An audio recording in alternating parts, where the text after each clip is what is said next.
it seemed to me I was 3 feet off the floor when I was in that church.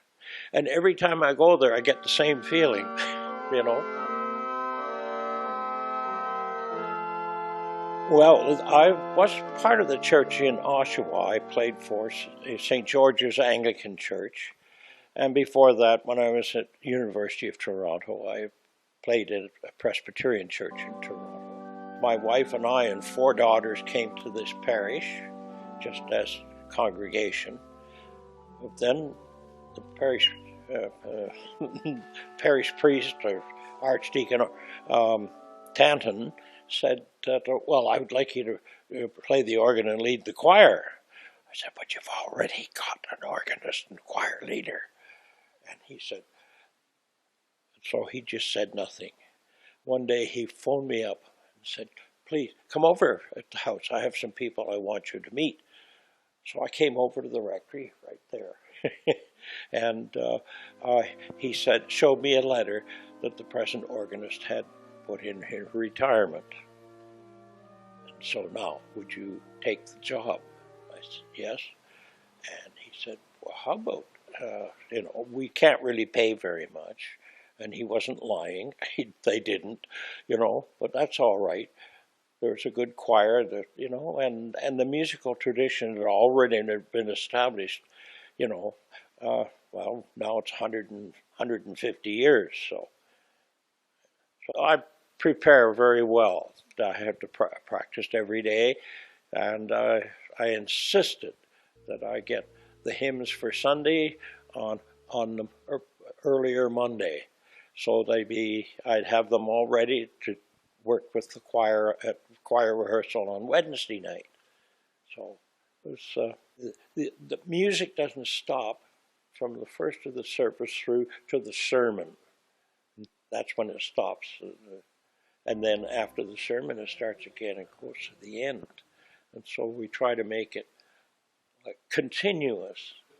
And that's what I like. In fact, the Mass is the longest playing drama in the world.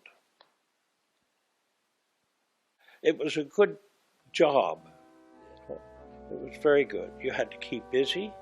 It was a 7-day a week. So I had a boys' choir which practiced 3 times a week, Thursdays, Saturdays, and early Sunday morning. They were very good. I had a girls' choir that also rehearsed on Thursday, and and they sang every Sunday. It just wasn't periodically that they sang, and the boys sang every Sunday as well. So that was interesting, very interesting. Particularly, dealing with boys who can find funny things in the music that they were singing, and you had to say, "Oh, look, forget that. Don't start giggling in church," During Holy Week, the week before Easter, where, the organ is turned off, it's not used, and the choir sings a cappella, it's without accompaniment, and the congregation sings, and they do it very well. So the singing is very important to this parish. In fact, there are old bulletins, and they sang good hymns, powerful hymns, and settings of the communion service or the Mass were wonderful. And they still are. In fact, there's some of them that are dog-eared copies, and they're still used today. I know this parish, St. Peter's, we have something that every Easter we take up a special collection for St. Monica's home in Jamaica.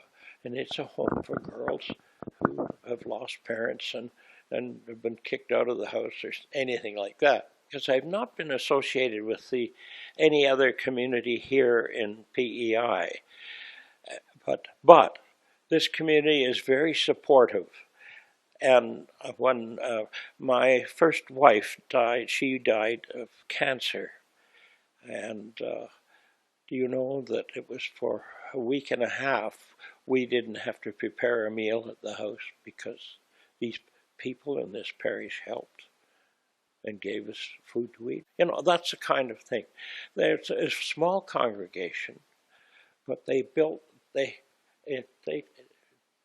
10 years, they built this parish hall, $1 million. They spent a lot of money, and they gave a lot of money for this. There's that feeling of companionship, and I think that's important. See, I didn't change much either. I've carried on just the way they did when it was 1869. You know, I carried on the musical tradition. My student is playing the organ, a student that I taught, got her degree at UPEI, and a very good friend who was the cantor took on to lead the choir. And the people who are doing it now have carried on what I did, and it's quite gratifying. So I have no problem sitting in the congregation and singing. I think, or some people think I sing too loud, but God is very important in the life of any musician, I feel, you know.